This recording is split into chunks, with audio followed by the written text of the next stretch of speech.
What is going on, guys? The Inside the Boot podcast, and today we're talking about the New York Yankees. We haven't talked about them in a long time.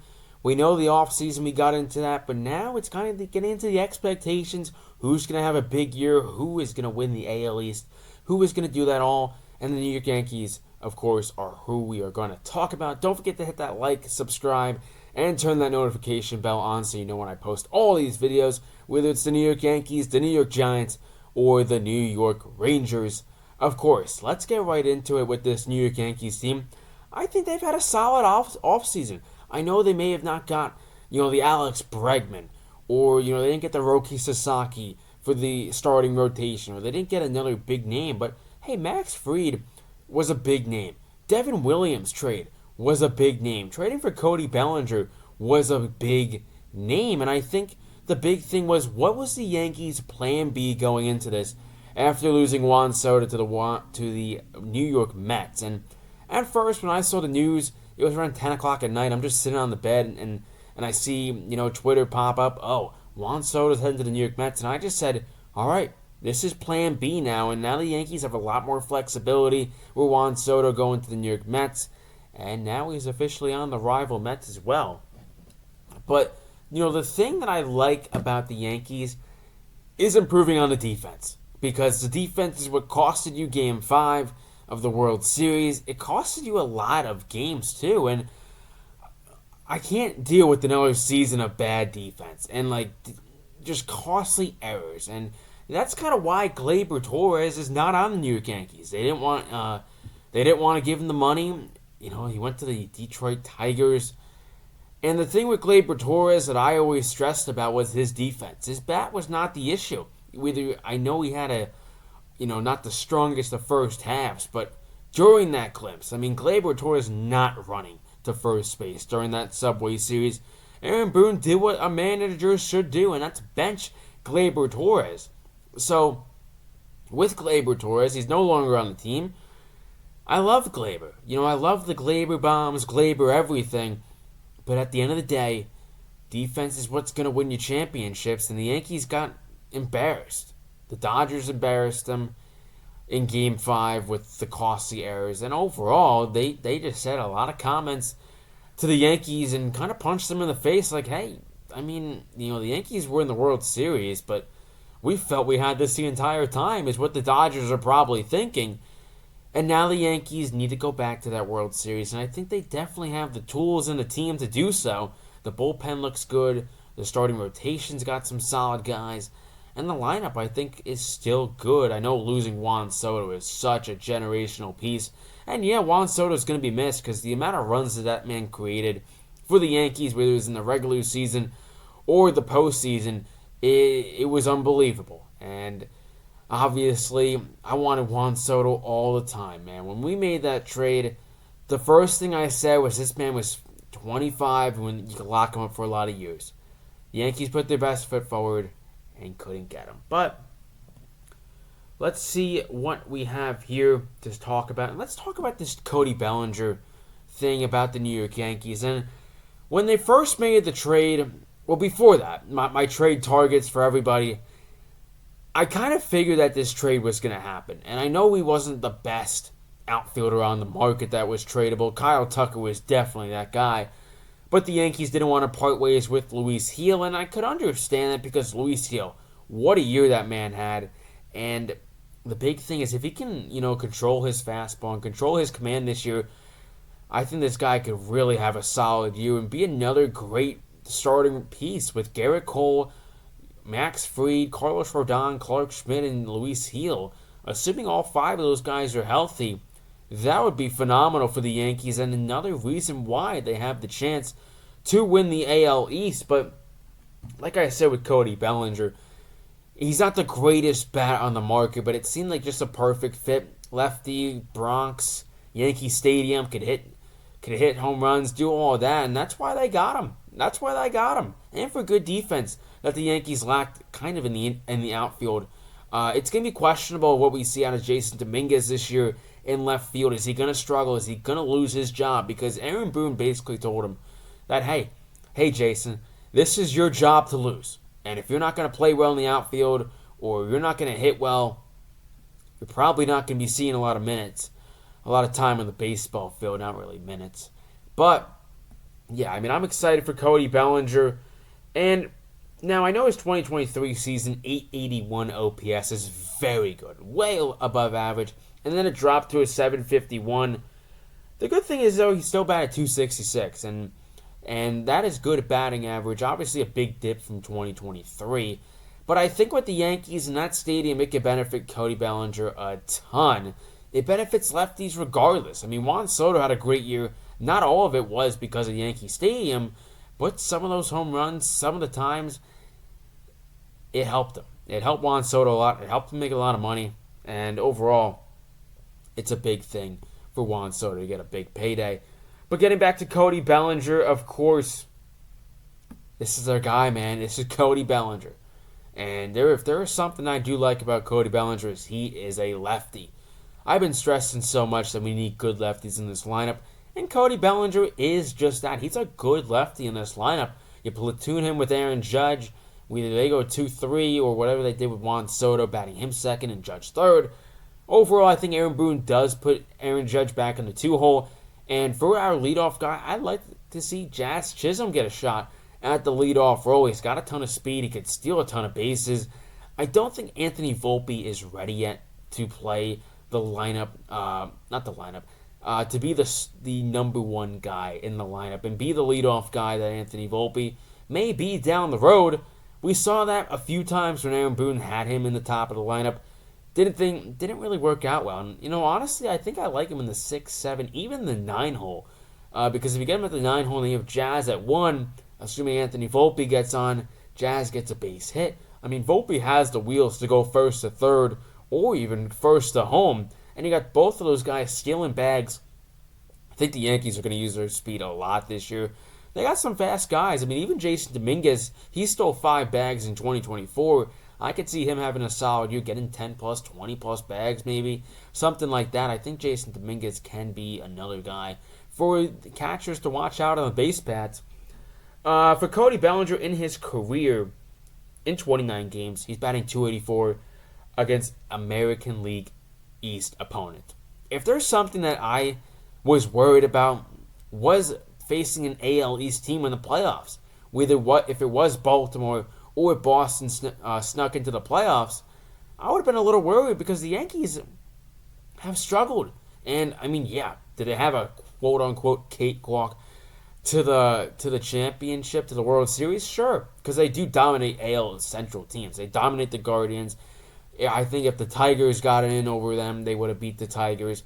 Kansas City Royals, they're a young team. I expect them to have a good year as well. So we could see a potential rematch if both teams make the playoffs. I have all belief that the Yankees are going to be back in the playoffs this year. A 918 OPS is very good too. And like I said, the Yankees need to beat all the teams. AL East, AL Central, AL West. They got to do it all, man. And the AL East is the biggest one because you got to win games early and often in April and down the road because you look back and you see, hey, we did a really good job in April. We dominated the Rays. We dominated the Red Sox, Baltimore, Toronto, all of them. And that's what the Yankees need. They need a dominant start to show that, hey, we're pissed off that we didn't make a World Series win for these guys. We haven't won since 2009. The Dodgers punched us in our face. We got to have some sort of revenge. And I think the Yankees do have, a fire lit in their body. Like, hey, we got to get going right off the bench, right off the bat, and right off the start of the year. You can't wait because the AL East, I think Boston could have a good year. I think Baltimore is taking a step back. I think Toronto maybe could be that third spot, but I'll probably have my AL East predictions on the top of your screen right now. And honestly, I'll tell you them right now. I know I'm a Yankee account, Yankee everything. So yeah, maybe there's a little bias, but I think they win the AL East. I think the Boston Red Sox come in second. I really do. Unless Baltimore makes a trade, unless even Toronto jumps Baltimore, which I don't think is going to happen. But maybe I'm underrating Baltimore with their young talent with Jackson Holliday, Allie Rutschman, Gunnar Henderson, all those guys. But I think Boston had the second best offseason just before the Yankees. I mean, the Garrett Crochet trade was amazing. They just signed Alex Bregman to platoon and play the infield. It looks like he's going to play second base per Jeff Passan. But, I mean, that's a good team. And the Yankees against Boston. Boston has done a good job against the Yankees. But, like I said, I think the Yankees do win. I do think they win the AL East. But let's get into another player, and that's Jason Dominguez. Jason Dominguez was a guy that I've wanted to see play 162 games for a while now. And I think for Jason Dominguez, of course, staying healthy, he hasn't had a lot of ABs. He had a ton of surgery. He's back now. And I think the big thing about him is staying healthy. You know, if he could stay healthy, I love that because respectfully, don't really need to see Trent Grisham taking up at-bats for Jason Dominguez. The other thing I love about Dominguez is that he's a switch hitter. He can bat right, he can bat left. He's better from the left side, but when you're making a lineup and you have a switch hitter and you have multiple, because Oswaldo Cabrera is probably your starting third baseman on opening day, it really helps out Aaron Boone because I don't like when you have righty, lefty. I really don't. I like righty, lefty, maybe another lefty or a switch hitter.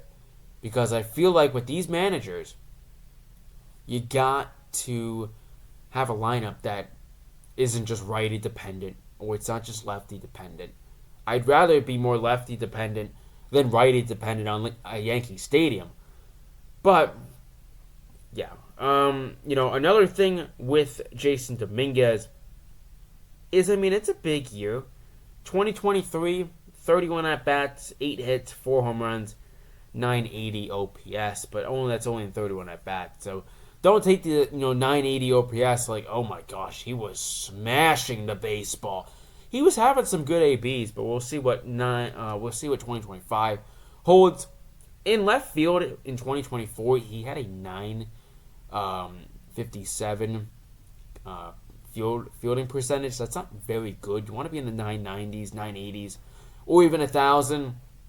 So that's the other big thing with left field is can Jason Dominguez adjust to left field, or is it going to be more like, you know what, we're going to have to put him in center, Belly's going to have to play left field. And I wouldn't hate that. But I think what the Yankees want to do, what Aaron Boone wants to do, is have Jason Dominguez in left, Aaron Judge in right, and Cody Bellinger in center field. But let's get into another player. Probably the most shocking move, aside from Max Fried, that's trading for Devin Williams. When you have the opportunity to make a trade like this, I know you mean business. This is a respectable move from Brian Cashman. I'm not sure why he didn't do it earlier. I was a big guy on Tanner Scott, man. I knew the Yankees weren't going to really pay him that much, as he did end up going to the LA Dodgers. But hey, Devin Williams is out there, and he's on a Brewers team that just made the wild card, lost to the New York Mets, and the Yankees get him at a very nice trade. You trade away a prospect, Nestor Cortez, and I forgot the other player that was involved, but really solid stuff out of Brian Cashman on that trade. I'd probably give that an A, honestly, as a grade. The thing is, too, is you might have the best 1-2 punch in the MLB. Maybe. At least top 3 with Luke Weaver and Devin Williams. That's real fun. And that's going to be good for postseason. But the problem is my one big concern about Devin Williams. He kind of struggles, man, in the postseason. Regardless, career numbers, a 1.83. ERA, a 1.25 in 2024, and a batting average of 133 in 2024. Obviously, postseason numbers have not been on his side, but maybe that's from some bad luck, bad fielding, whatever. Probably my favorite move of the offseason, at least one of my favorite moves, I'd probably say Devin Williams was actually my favorite move out of Cody Bellinger, Max Fried, and Devin Williams. Obviously, they got other guys like Fernando Cruz, bring back Tim Hill. One thing is I wish they would have addressed third base and get another bat. I really do. Wish they could have got Bregman or at least maybe trade for a third baseman, maybe Alec Bohm, but it seems like he's staying in Philadelphia. But the starting rotation looks real good, I think, with your 1-2-3 with Cole, Fried, and Rodon. And then on the back end, you got Schmidt and Heel. I think that's a really solid starting five to start the year. And obviously your extra guy is Marcus Stroman. But it's a pretty darn good punch. 1-2 punch. You get a left hook from Garrett Cole, and then the very next game, you're taking on Max Fried. And Max Fried in his career with the Braves in 8 seasons, 72-36. That's a 66% win percentage, a 3.10 ERA, 3 Gold Gloves, and he won a World Series with the Braves as well. But this is the big thing that I do like about this move. Regarding the contract, of course, 8 years might be a little bit too much for him. It did lower the AAV. But versus the AL East, 2.18 ERA, 72 Ks over 82 and 2/3 innings pitched, and only 17 walks. So, the big thing that I said that this team needs earlier in the video, we got to be better than the AL East teams, and we got to dominate them. And he's a very solid pitcher. And since 2020, he's got a 2.81 ERA. Let's get into some of the moves I really love. Bringing back Tim Hill was a lovable move. The team needed a lefty, and they got one. Tim Hill's real solid on the back end. Sorry about that. Yeah, he's really solid on the back end, and the Yankees needed him. He had a really good year coming from the White Sox. A terrible run team, and he shines in the big moments. Also, I think one of the moves I do like is moving on from Jose Trevino. Obviously, Platinum Glove, really solid leader, really solid overall defensively. But the big thing that I take from this defensive part and why they probably traded from him, one, to shave off some money, and also he couldn't throw base runners out. I trust Austin Wells' arm over Trevino. They both call great games. They both can, block the ball well. They could both do a lot of things well, but I'll take Austin Wells' bat over Jose Trevino. Austin Wells batted .251 in the cleanup spot. Really solid.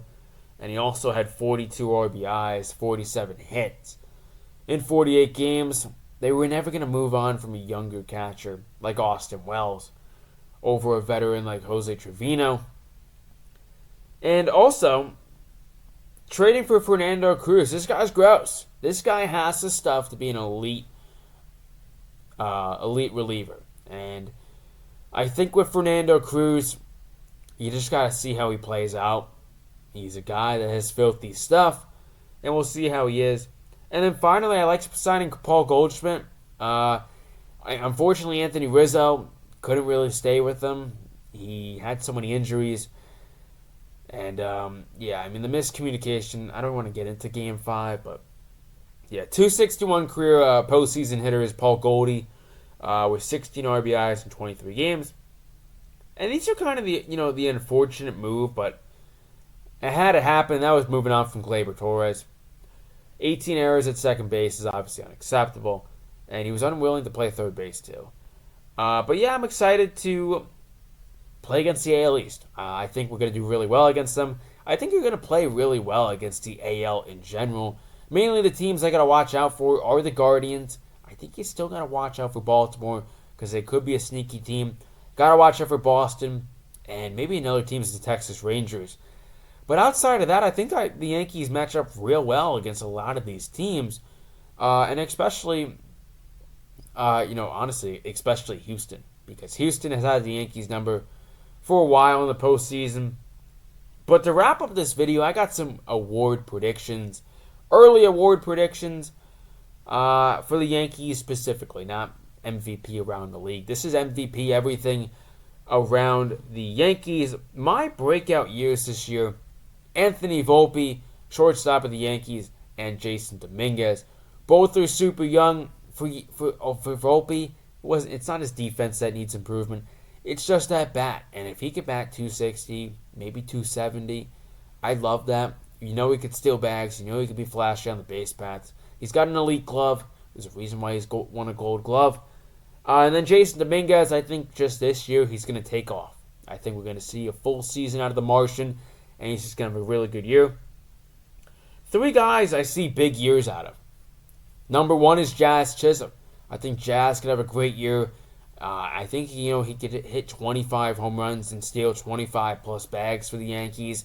He's going to be all around the base paths. I think he's playing second base. Maybe the Yankees acquire a third baseman late. I'm not sure. I didn't mind Jazz at third. I thought he played it well.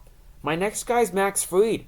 I think this guy could be the best pitcher coming out of this season in the rotation. I think he could be better than Garrett Cole, and I know it's saying a lot, but I think Max Fried has all the tools to lead this team. And I'm not saying Garrett Cole is going to have an awful year. I think they're both going to have very, very good years and be one of the best 1-2 punches in baseball. I'm just saying Max Fried is going to have a really good year. And my final one for that is Cody Bellinger. Short porch and left. Guy loves to hit it over there. I think he could hit 20, maybe 25 home runs this year. I'm not going to push it over 25 as he only hit 18 last year. I think with Yankee Stadium that could maybe boost 3 to 4, maybe 5, hit 23 bombs in the upcoming year. My most improved player this upcoming year is going to be Oswaldo Cabrera. And I say that because I think he's got a lot of motivation going into this year. You know he's probably going to win the third base job over Oswald Peraza and DJ LeMahieu. And I think overall, we're going to see that vintage Oswaldo Cabrera like we saw in the first series in Houston. And I think with a lot more at-bats, he could be a lot better, too. I think just with the limited at-bats, I know his numbers weren't spectacular. But he's a good utility player, and I think he could have a good year, assuming the Yankees don't acquire a third baseman or call anyone up. My Cy Young for this year is going to be Max Fried. I'm going to give it him over Garrett Cole. I just think Max Fried dominates AL East. Garrett Cole kind of has struggles against Boston, especially Boston. And I think just Max Fried is just going to really have a good year. My MVP, really no one else than number 99, Aaron Judge. My reliever of the year is going to be Devin Williams. And that's it for awards for now. And of course, that's it for awards. That's it for this Yankees podcast. Remember, let's get to 300 subs, baby. We're at 294, on the road to 300. Of course, smash that like button, subscribe, leave a comment below of what your thoughts are on the AL East, and do the Yankees have a chance to go back to the World Series? But anyways, guys, that's it for my host, Vin. Of course, leave a like, subscribe, join the movement. Let's go Yanks. Peace.